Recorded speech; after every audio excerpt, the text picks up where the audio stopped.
Love is a value that means different things to different people. We say people are in love. We say, "Ooh, I love that book." And I hope your mum and dad and maybe your nan or your auntie all tell you that they love you. In the Bible, there are many stories about how we should love God and love each other. In fact, Jesus said that this was the most important thing we should do. Let's hear what the Bible says about love and open the book to the story, But Who is My Neighbour? Jesus was teaching one day, and while he was teaching, a man asked him a question. Now, this wasn't just any man. He was a man who had studied all the laws that God had given to the people of Israel. "Teacher," he said to Jesus, "what should I do to make sure that I will live forever with God?" "What does God's law say?" Jesus replied. "What answer do you get when you read it?" "Love God with all your heart and soul and strength and mind," the man answered, "and love your neighbor as yourself." "Sounds right to me," said Jesus. "Do those things, and you will live forever with God." And then the man asked Jesus another question. "But who exactly is my neighbor?" So Jesus told him a story. A man was walking along the road from Jerusalem to Jericho. Thought the man who was listening to the story. That's not a safe road. Have everyone say, "Yeah, that's not a safe road." Very good. And it wasn't. For suddenly robbers surprised him and attacked him and took all of his stuff and all of his clothes and left them there half dead at the side of the road. "Oh dear," thought the man who was listening to the story. "That's terrible." Everyone repeat. There we go. "That's terrible." But just then, a priest walked by.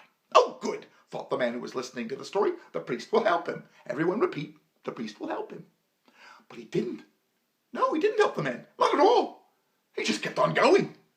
A man who worked in God's temple passed by next. "Oh, good," thought the man who was listening to the story. "Surely the temple worker will help him." Everybody say, "Surely the temple worker will help him." But the temple worker didn't help the man either. Not at all. He just kept on going. Finally, a Samaritan came by.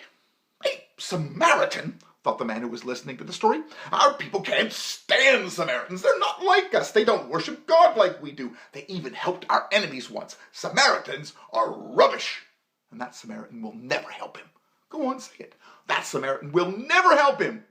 But he did. The Samaritan felt sorry for the man. He put bandages on his wounds. He put him on the back of his donkey.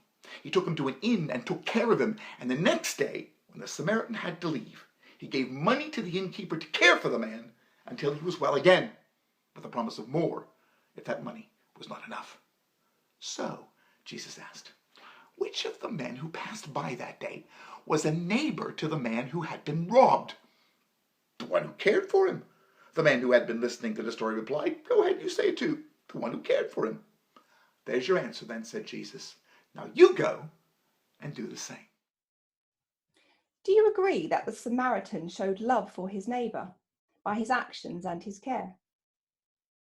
It didn't matter who the man was or that traditionally he was an enemy. What mattered was that he needed help. This is love in action. And that's why Jesus said, "Now you go and do the same." Find an opportunity to show love in action for your fellow human while you're at home. What might that look like?